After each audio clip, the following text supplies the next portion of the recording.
खूनी कुआं। सीमा गर्मियों की छुट्टियों में अपनी नानी के गांव आई थी। सीमा नानी के घर पहुंचने के बाद अपनी नानी के पैर छूती है और उनसे आशीर्वाद लेती है। तभी उसकी नानी उससे कहती है, इतनी बड़ी हो गई मेरी सीमा, चल जल्दी से हाथ मुंह धो ले, मैं तेरे लिए खाना लगा देती हूँ। भूख लगी होगी ना? हाँ नानी, भूख तो लग रही है मुझे, आपके हाथ के बने हुए पीले दाल और चावल खाने की। कितना टाइम हो गया है मुझे आपके हाथ का बना हुआ दाल चावल खाए हुए। तू तो नौकरी में व्यस्त थी, तो तुझे कहाँ से टाइम मिलेगा अपनी नानी के लिए? और जब इतने टाइम बाद आई है तो ज्यादा टाइम के लिए रुक कर जाएगी तू। हाँ नानी, इस बार पूरे 2 महीने के लिए आई हूँ। सीमा की नानी अंदर जाकर उसके लिए खाना बनाने लगती है। सीमा कमरे में अकेली होती है, तभी उसे किसी औरत के रोने की आवाज सुनाई देती है।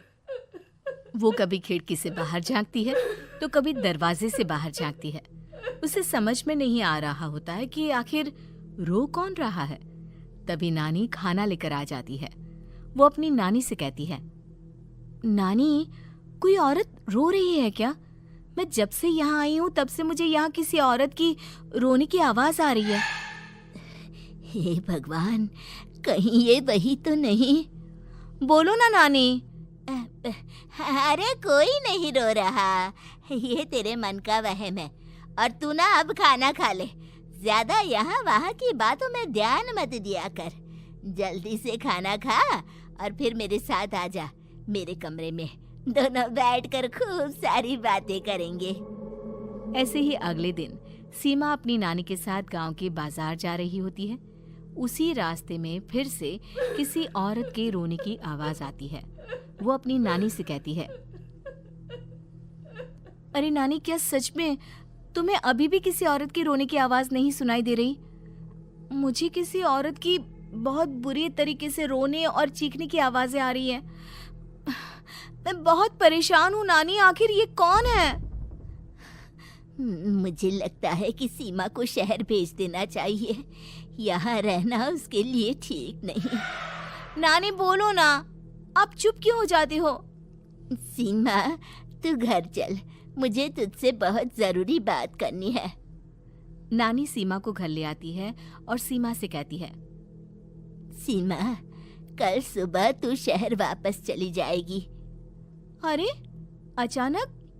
आखिर क्या बात है नानी, आप मुझे ऐसे जाने को क्यों कह रही हो? मैं बस जो कह रही हूँ उस पर ध्यान दे। तू कल सुबह यहाँ से चली जाएगी, और ये बात मैं कोई मजाक में नहीं बोल रही।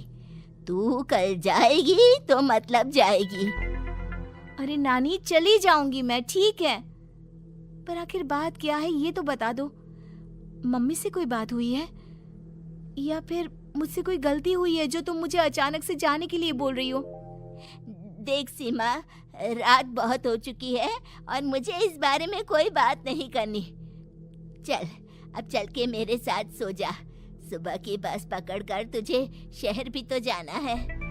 सीमा को अपनी नानी का ऐसा व्यवहार देखकर बहुत ही अजीब लगता है। उसे कुछ समझ में नहीं आ रहा होता है कि आखिर उसकी नानी उसे अचानक से गांव छोड़कर जाने के लिए क्यों कह रही है। ये सारी बातें सोचते सोचते सीमा की आंख लग जाती है और वो अपनी नानी के साथ सो जाती है। ऐसे ही आधी रात को सीमा को फिर से किसी औरत की रोने की आवाज सुनाई देती है। वो उस औरत की आवाज सुनकर बार बार करवटें बदल रही होती है और तभी उसे सपने में भी एक अजीब सी औरत की परछाई दिखाई देती है, जो इतना चीख चीख कर रो रही होती है कि सीमा डरकर उठ जाती है। वो पूरे पसीने पसीने हो रही होती है। वो अपने आसपास देखती है तो घर में बिल्कुल शांति का माहौल होता है। सीमा घबरा जाती है। वो अपनी नानी को जगाने की कोशिश करती है, मगर उसकी नानी नहीं जगती। सीमा को फिर से उस औरत की रोने की आवाज सुनाई देती है। आखिरकार सीमा अपने आप को रोक नहीं पाती और वो घर का दरवाजा खोलकर बाहर निकलती है। आखिर ये माजरा क्या है? आज तो मैं पता करके रहूंगी। अब आवाज का पीछा करते हुए सीमा आधी रात को गांव के चौपाल के पास बने कुएं के पास पहुंच जाती है, जहां कुएं की चारों ओर बेड़ियां लगी होती हैं। उन बेड़ियों में लगे हुए ताले के साथ एक लाल रंग का कपड़ा और माता रानी का कलावा बंधा होता है। उस कुएं में से सीमा को किसी के रोने की आवाज आती है। सीमा परेशान हो जाती है। इस कुएं में कौन है? कौन है यहाँ? सुनो, कौन है? कौन रो रहा है? वो चिल्ला चिल्ला कर पूछती है और साथ ही लोगों को जगाने की कोशिश करती है, मगर किसी को भी उसकी आवाज सुनाई नहीं देती। अब सीमा खुद उस कुएं के पास की बेड़ियों और तालों को खोलने की कोशिश करती है और किसी तरह कुछ देर की मशक्कत के बाद सीमा उसको खोल भी देती है। और जैसे ही वो कुआं खोलकर उसके अंदर झांकती है, सीमा उस कुएं में गिर जाती है। इतने में उसकी नानी की नींद भी खुल जाती है और सीमा को पास ना देखकर नानी परेशान हो जाती है। नानी घबराकर पूरे घर में उसे ढूंढने की कोशिश करती है, जिसके बाद उसकी नानी और सभी लोग उस खूनी कुएं के पास जाते हैं और सीमा की नानी कुएं के पास खड़ी होती है। सभी गांव वालों और सीमा की नानी को सीमा के चिल्लाने की आवाज आती है। बचाओ, कोई मुझे बचाओ। मेरी बच्ची, हम आ गए, हम तुझे बचा लेंगे। नानी, मुझे यहाँ बहुत डर लग रहा है। यहाँ इंसान की कटी हुई मुंडिया, हाथ, पैर और कंकाल है और खून भी है। नानी, मुझे डर लग रहा है। आप सब मेरी मदद कीजिए, नहीं तो ये खूनी कुआं मेरी बच्ची को भी खा जाएगा। अरे मुझे तो ये समझ में नहीं आ रहा कि आखिर इस खूनी कुएं को खोला किसने। सालों पहले इसको इतनी मुश्किलों के बाद तांत्रिक बाबा ने बंद किया था। अरे पूरा गांव खूनी कुएं के बारे में अच्छे से जानता है, तो कोई भी जानबूझकर तो ऐसा करेगा नहीं। मतलब किसी ने अनजाने में इसे खोल दिया है भैया। सीमा को इस बारे में मालूम नहीं था और जब से वो यहाँ आई थी तभी से उसे किसी औरत के रोने की आवाजें भी सुनाई दे रही थी। कहीं सीमा ने ही तो उसे नहीं खोला। अगर ऐसा है तो फिर सीमा का बचना बहुत मुश्किल है।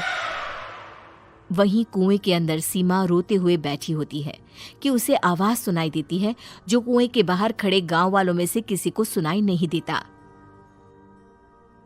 आज सालों के बाद मुझे ताजा खून मिलेगा। तेरा खून पीकर आज मैं अपनी प्यास बुझाऊंगा।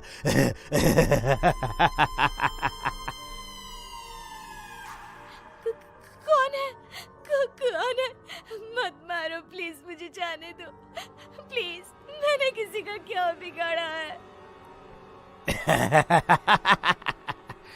वो तुझे मरने के बाद पता चल ही जाएगा।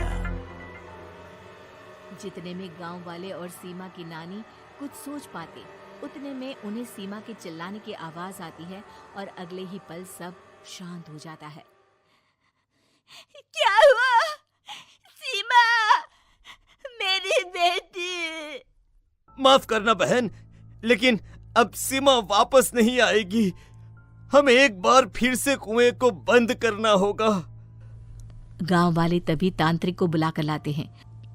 एक बार फिर अपनी शक्ति से तांत्रिक बाबा उस कुएं को हमेशा हमेशा के लिए बंद कर देते हैं और वहां एक बोर्ड लगा दिया जाता है कि यहाँ आना मना है।